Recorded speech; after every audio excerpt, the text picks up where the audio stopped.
You're listening to The Real Short Box, a comic book podcast made for geeks by geeks.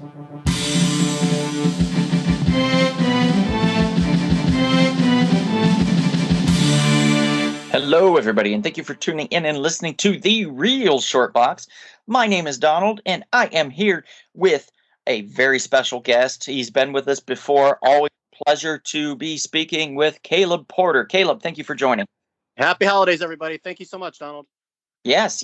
Happy to have you on, of course. And yes, happy holidays to everybody. We are coming up on Christmas time, that festive time of year where everybody's filled with either depression or cheer.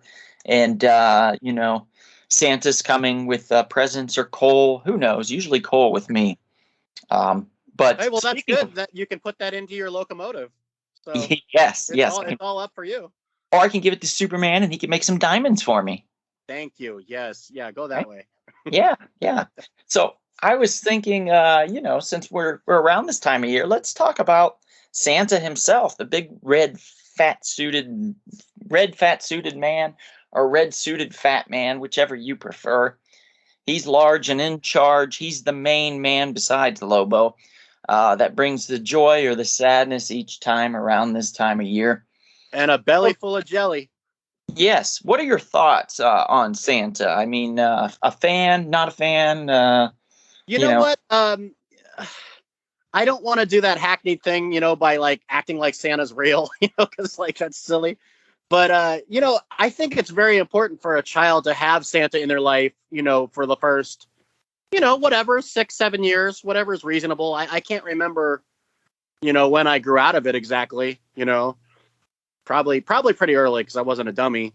But yeah, I think it's a good childhood, hallmark, honestly, to have Santa in your life, in your imagination. It just makes things more fun. And it's also that fun little introduction to being a detective when you're a little kid, and, weighing out the logic of how this could happen and then, coming to your own conclusion and then, I guess breaking the spell, as it were. Yeah. But, I'm very much pro Santa. I think it's important for a society to just have fun things like that. And, not everything needs to be poo-pooed on. It's for the kids. It's true. Yeah. I mean, some will say, oh, we need, Jesus and not Santa or whatever. And I totally understand where they're coming from if that is indeed their religion of choice. It's not everybody's religion of choice. And right. I feel like you could have almost any religion. And I still think any religion you could have and still think Santa's a real thing. It's not necessarily, I wouldn't necessarily tie him directly with Christmas. I would just tie him directly with the spirit of charitability. Yeah, it's not, it doesn't have to be dogmatic. It's, it doesn't have to be tied down. It's just for everybody, it's getting and giving gifts with people you love, and really that it can be as surface as that, it doesn't really need to get deeper. So yeah, I'm all for Santa for everybody. And if the parents choose that Santa's not their thing, then, so be it. Right. For me, it's a great experience. And I have a lot of cherished Christmas memories. So I would hate for somebody to not have that. But, everybody's different. But, I don't think it should be as politicized as it is, or even, gatekeeped. This is getting a little heavy for right in the beginning. But, I feel it's for everybody. And it shouldn't be taken that seriously. Right. And it's okay. I mean, I think like our audience is pretty well educated, that they'll be able to discern, and make their own decisions and not get all in an uproar. And just to be perfectly transparent here, I'm not religious. I wasn't raised religious. It has no bearing on me in that way whatsoever. It's just a fun cultural thing. So yeah, I used to go to church when I was a kid, and then I walked up to my mom one day and I said, "Mom," I said, "I don't want to go to church anymore. I'm not getting anything out of it." And she said, "Okay, no problem." So I stopped going. It doesn't mean that I'm not, following certain rules or protocol. And then, oddly enough, football became your religion. So go figure, right? Yeah, which is why I do so stunningly well at fantasy football. Yes. Yeah, right. Last place, buddy. Oh, Boy, damn. oh boy. Yeah. Yeah. That's the So real bag of coal. Yep, that Santa definitely brought me a really nasty gift this year. That's I want to hear about it later. a big fat L for the loser column on fantasy football. My roommate's like always a part of like 3 or 4 of them, and like I think he came in dead last in 2 of the leagues, and then he actually won one of the leagues. And I don't have that kind of time, with all my stack of comic books that are sitting there not being read. But God bless him. Mm-hmm. Yeah, totally. So we need to talk. All right, so let's get into like the fun of it all. I mean, we're gonna pivot. We're pivoting. Yeah. Okay. So you have Santa, right? Santa's jovial, giving gifts and stuff. Sometimes he's not so nice. He gives coal or whatever. Or sometimes if he's kind of more Krampusy style of Santa, he comes to torment and torture. Yes. With that in mind, let's kind of conglomerate that. Let's bring that all together. Let's create this hybrid Santa. That's yeah. Don, we gotta establish the power set. Yes. So Santa, he's clearly like an Omega level mutant. Right. Yeah. He's got time travel. Yes. If he doesn't have time travel, he has super speed. Why not both? Yes. Let's say he can time travel. He has super speed, teleportation. Yes. Give him teleportation. Just give him super strength. Or like a phase shifting abilities. A lot of these are like, we don't really know. Like, it could be the time travel, it could be the super speed, but it's all the same in the end. He can phase through walls or he can teleport. Same thing. But actually we probably should nail down on him, huh? Yeah. I think if we just establish that that he has the ability. Let's leave time travel out of it. Okay. Let's just go with teleportation. And let's go with super speed. The super speed basically could be time travel, with like in the Flash comics where time is just standing still. Right. So, yeah, I'm comfortable with that. Right. We'll go with that. Also, the ability to disguise himself. There we go. Good. I think that's important in case he gets caught or something, so he can like shift into maybe the form of a tree or a lamp or something like that, or he can go invisible. So which do we want? Do we want the ability to shift into something or invisibility? I like invisible as far as like a ninja, because I've never seen anything about him actually turning into a tree. Right. But you can imagine the fat guy like just backing up into a shadow or something. Yeah. So like that one paraplegic that's part of New Warriors, Silhouette. Remember her? She could like just fuse into shadows. No, I don't remember that at all. It was a 90s thing. You had to be there. It's the name, Silhouette. I get that. I gotta say, considering his size, it's almost he has to have super strength and some form of high durability. Just considering the body type. Ability to take a punch. Let's say he's got rock iron hard skin. So basically, almost kind of like Colossus, but without turning into metal. I like it. Oh, he's immortal?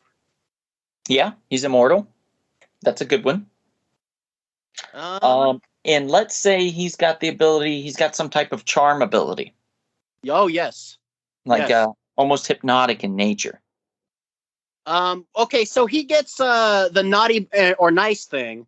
That kind of presents some sort of omniscience. Yes, yeah. Right? He can read your mind, perhaps. Yeah. I mean, he's really got it all when you just kind of put it down. So he is an Omega level mutant for sure. Like he's huge. Like he can bring the thunder. He can rival some of the greats. And speaking of rivaling some of the greats, let's say, for instance, Santa goes rogue. Yes. And I don't mean like he goes for Rogue from the X-Men and they have a relationship. I mean, he goes rogue, and we need somebody to stop Santa. Who do we send? Who do we send after Santa? Now, we could send a team. We can send one individual, a good guy or a bad guy, a superhero or a supervillain. Remember when Hal Jordan went insane Yes. and they sent Sinestro after him? Like a last ditch effort. They were like, well, all the heroes have failed. Let's send in our biggest rival, our villain. Well, let's start with who's not going to be there, right? Like we can basically cut out all of our ocean dwelling people.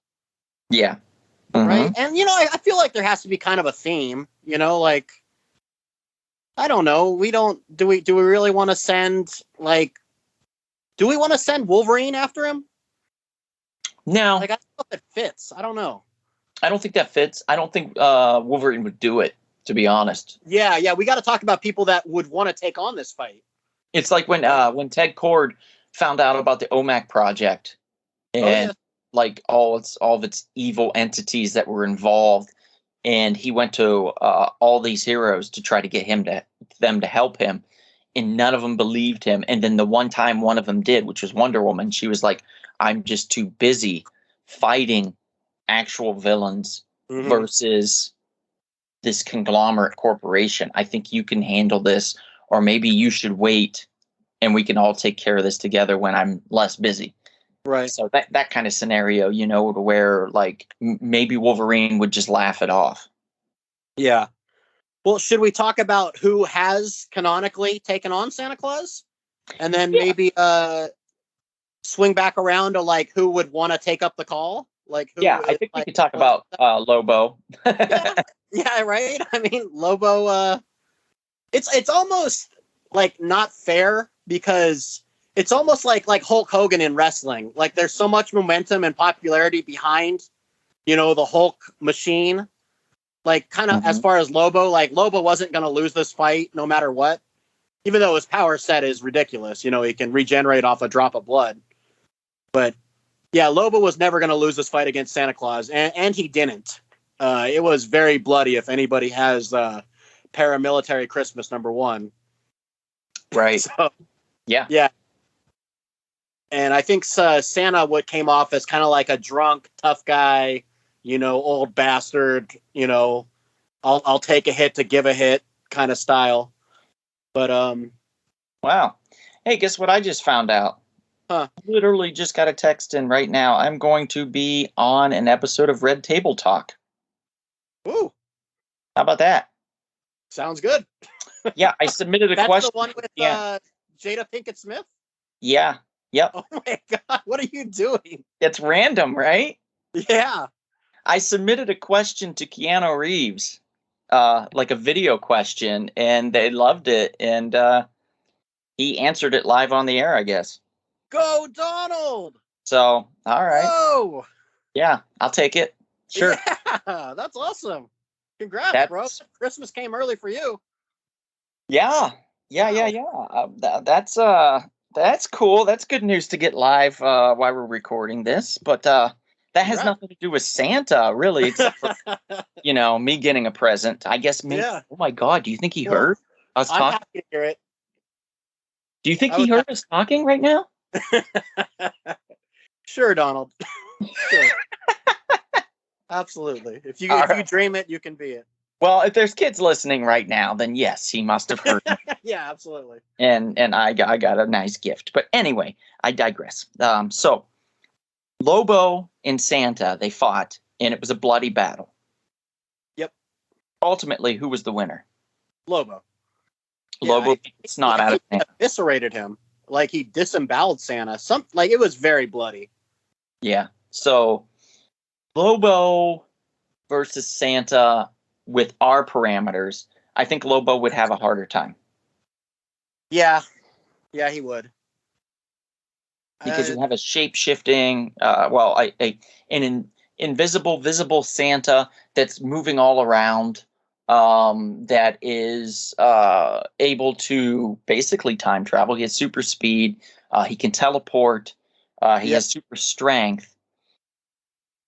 I think him and Lobo would I think that they would beat each other, and to the point where they would both decide that maybe they need to get beers and just like definitely, yeah, like hey, game recognized game. I like your style. Right. Okay. I feel like that they would go through Santa's naughty list while drinking, laughing about it. You know, it's interesting too, because if you think about it, there is like a Puppet Master arcade type quality to Santa Claus with all his elf minions, as well as all like, you know, the Nutcracker defense sentries, you know, all the crazy like, you know, toys he could build that could you know, basically accompany him. Kind of like Doctor Doom and the Doombots. Doctor Doom would take on Santa Claus. He would take up that challenge. That's true. And I feel like Doctor Doom is a worthy adversary. Absolutely. With the magic. He's got the magic, and like Santa does. We forgot to mention that Santa's basically like Doctor Strange. Oh yeah, yes. So he's got the magic to rival the sorcery, to rival Santa. He's got the intelligence. Santa's highly intelligent, obviously. And he has the drive. You know, mechanical skills. Yes, and the want to do it. And you know, like what he would probably try and commandeer Santa's travel system, you know, to be at all these places all the time. Yeah, I think Dr. Doom's definitely picking up that fight. Yeah, definitely. No doubt. I got to think like maybe even though we've kind of established Santa Claus as this like almost godlike being, I feel like it's a little bit beneath Galactus to come down to Earth and you know, mix it up. Mm-hmm. Right? Yeah. I mean, we don't really need him to come to Earth to fight Santa. No, not really. I think Santa would go to Galactus. Yeah. He would be like you're on the naughty list. Yeah. But I feel like Santa's jurisdiction, you know, kind of like Hal Jordan of 2814, is just Earth. Right? Yeah. Yeah. Yeah, keep it Earth. I think he could be very similar to a Green Lantern. I also he has the ability to breathe in space. Let's just be real here. Oh, Santa, you know, at the rate he's traveling and at the atmospheres that he gets in, he would have to, or he would have to have the ability to generate force fields. Yeah, and the North Pole is really cold, so he can handle extreme temperatures. Yeah, you know? So I think that's where he takes Doom. I think that's how he takes Doom. If Doom has more time to prepare, I think Doom could come up with some mechanical constructs and some sorcery to be able to shield himself and stuff like that. But I think Santa's pretty clever, so I feel like he would lure Doom with the idea of the North Pole being better than Latvia. Right. It would be like a arms race or something, and possibly everything is destroyed, you know, before Santa gets the W. Right. Yeah. Possibly. Man, we really trumped up Santa, but like it just makes sense with you know, the known power set. Yeah. We did, but you know what? This is all the way it is. I mean, this is like, we've really created like the ultimate superhero or supervillain, depending on how you look at it. Oh, definitely. I'm trying to think. My buddy Nathan had mentioned that even though there's no possible way he would win, Moon Knight would want to take that on, you know, because there's no gods before Khonshu. Right. So Moon That's Knight's a good point. Have to like get in and put his say on things. And, I like that. Right. Yeah, Moon Knight would just be so quickly eliminated. That poor son of a bitch would not have a chance. Yeah, it would like Santa be like, huh? I feel like the Punisher would try too. In fact, I think the Punisher, he has teamed up with Moon Knight in the past, so I feel like he would join him in that quest. I'll second that. I think he'd be like, yeah, fuck it. Let's do this. Maybe on the rumor that maybe, you know, I mean, it's a Punisher comic book ostensibly, so maybe on the rumor that Santa, you know, was a slaver, you know, with the elves, or maybe even something as untoward as, you know, child abuse. Right. You know?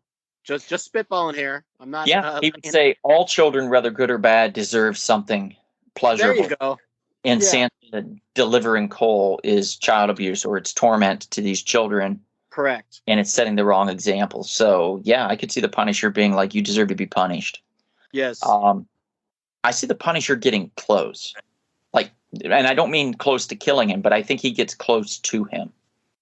Like, I think he's able to get so close to him that Santa, the only way he's saved is that when the Punisher goes to slit his throat, Santa laughs, ho, ho, ho, but right, realize I had the strongest skin alive, or something like that. Yeah, and anytime it's like a human person going after a godlike being, the godlike being usually toys them, like a cat with a mouse, so they don't really play up all their abilities, like kind of like Superman and Batman. Like Superman's always kind of going easy, and you know what I mean? Like kind of like, I'm not going to really unleash it. You're my friend. Let's see how this plays out kind of deal. Mm-hmm. Yeah. I could see that. Yeah, totally could see that. Yeah, that's a good idea. I think that if we're talking like, I think Superman, if you sent Superman after him, I think Superman would have some doubts as far as like, could he really do this? Mm-hmm. Is this something that Superman's like the number one, the Boy Scout?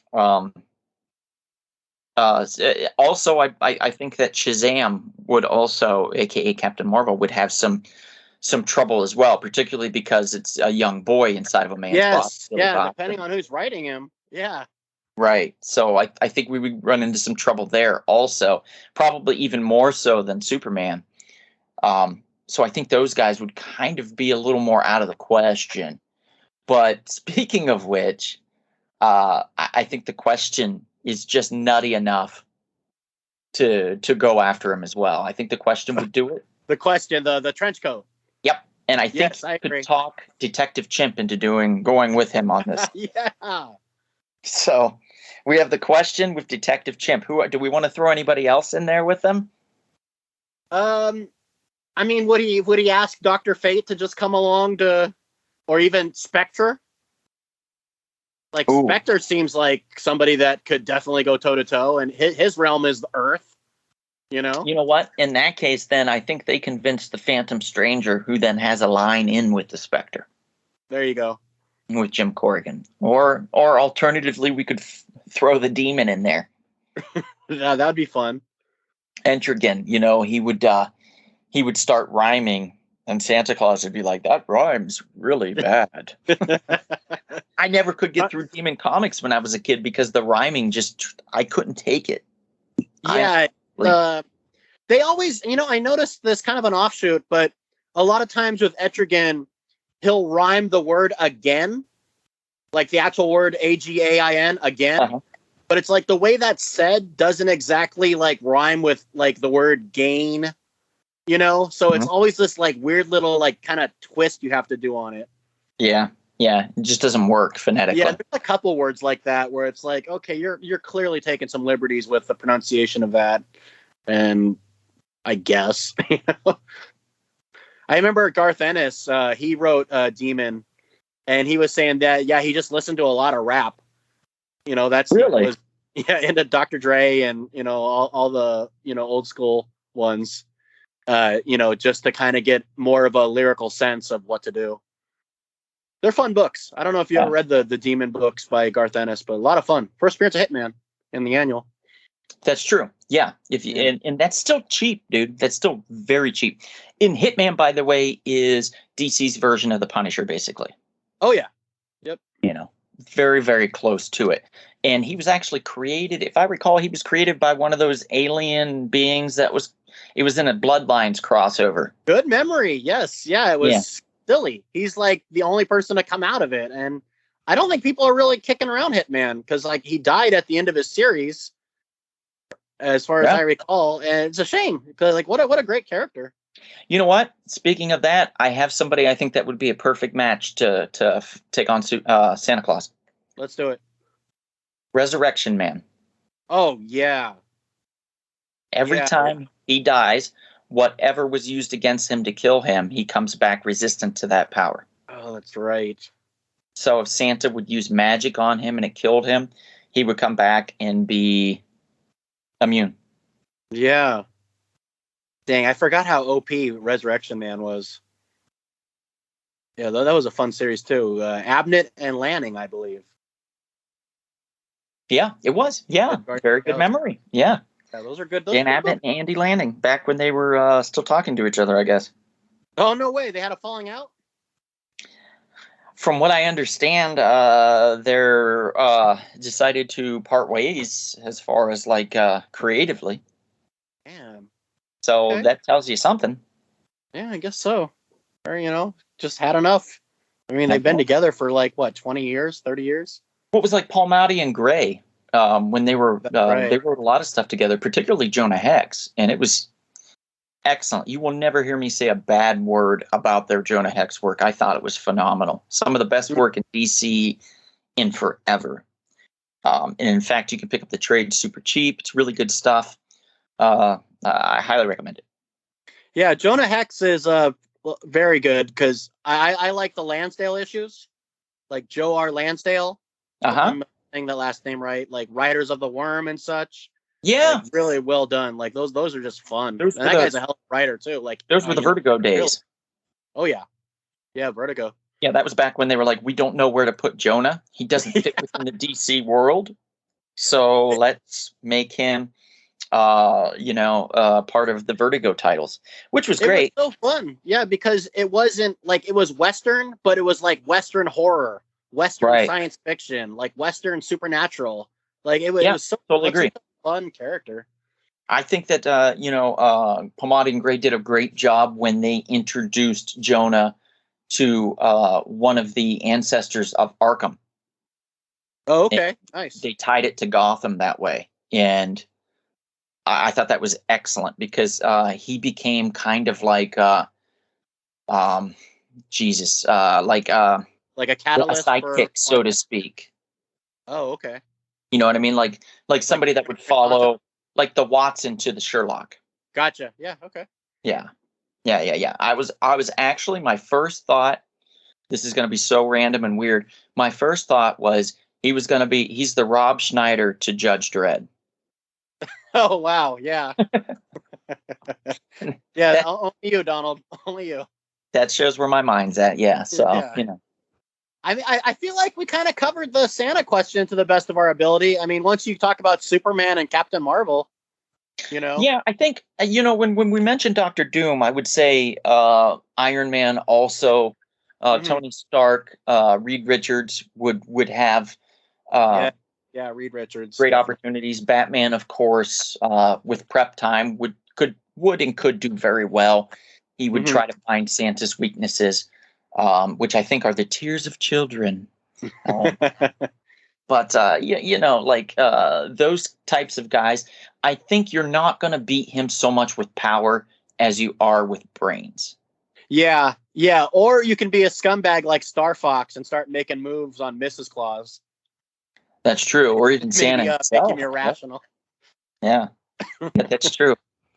I touched your butt, Santa. What do you think of that? Yeah, how you like that? Yeah, speaking of that, what do you think about Star Fox being introduced now into the MCU?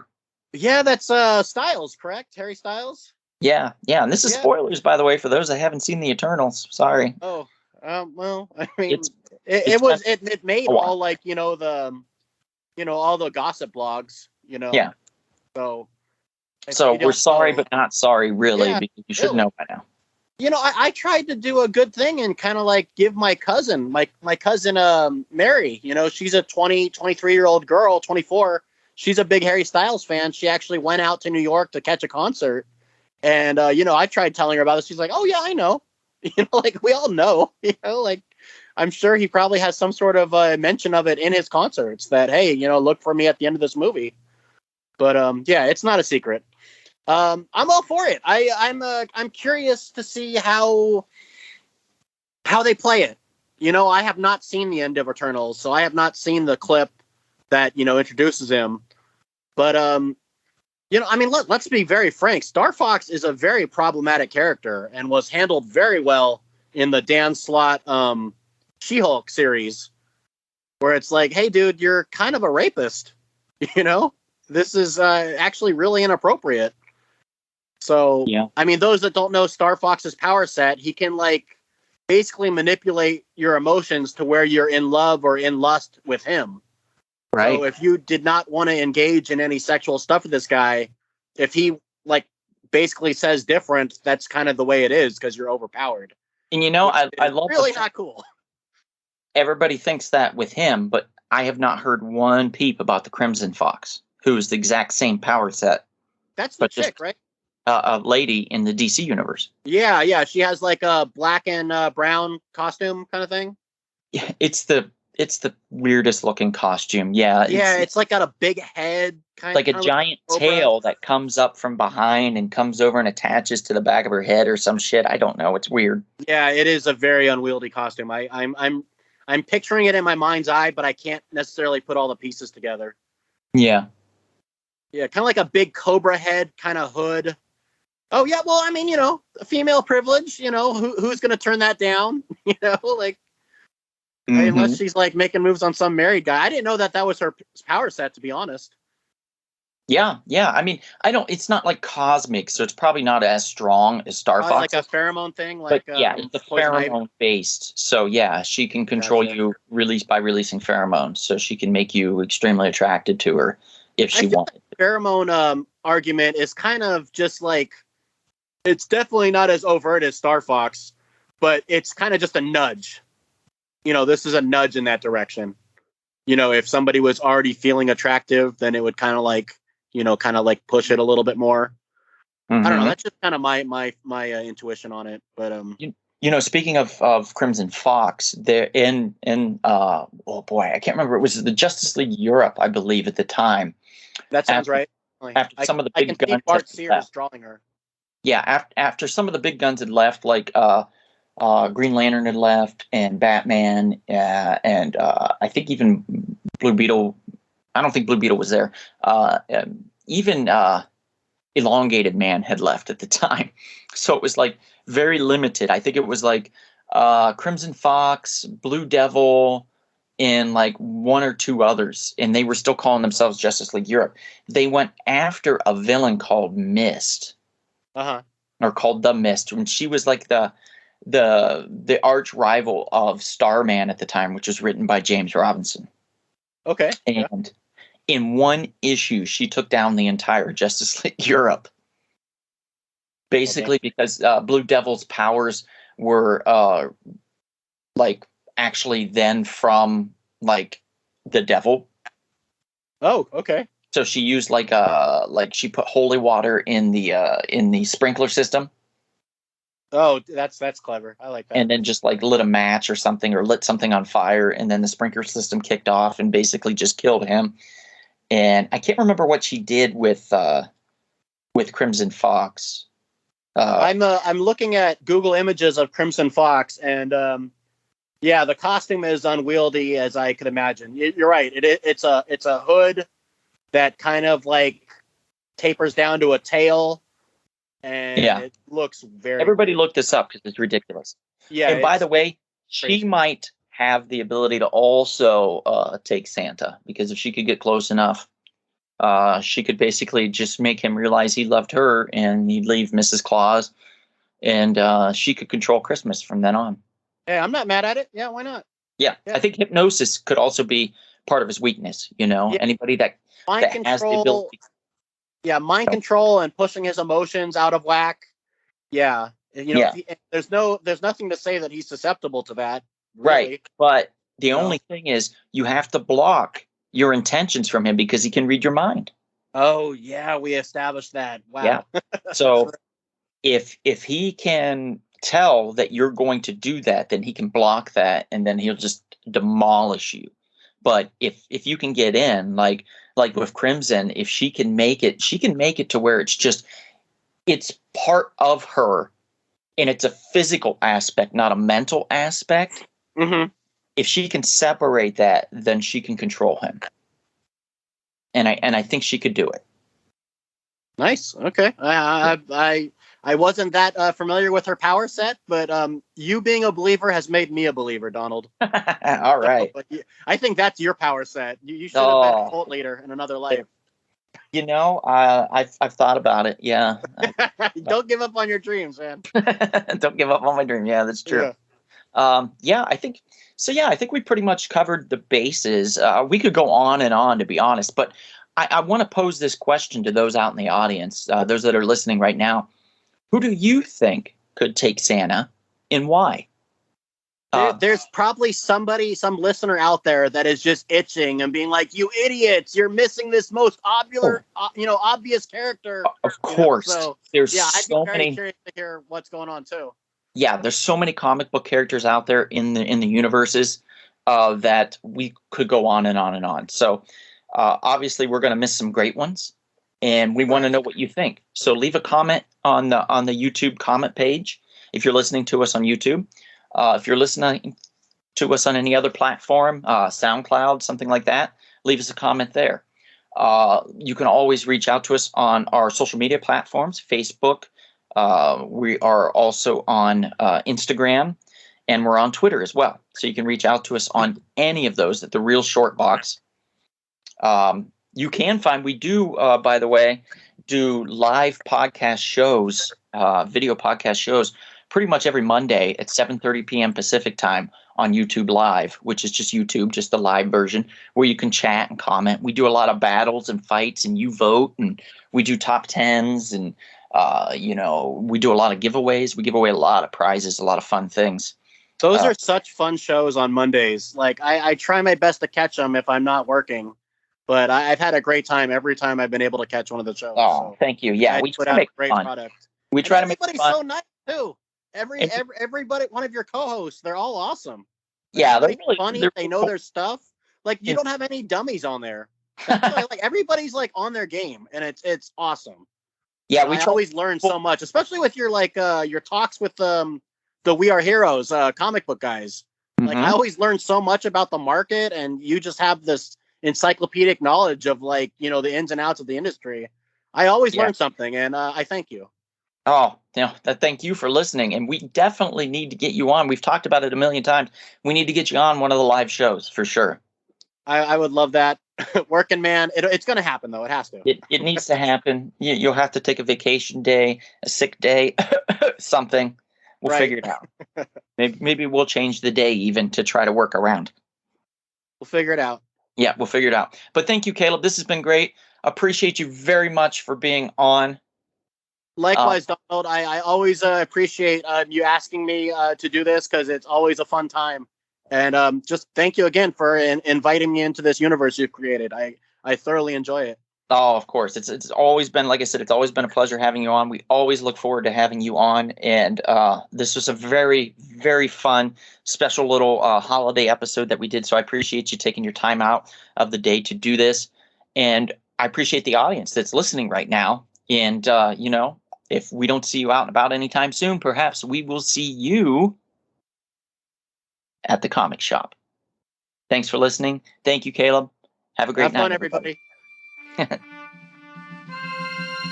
This has been The Real Short Box. We'll see you at the comic shop. Thanks for listening.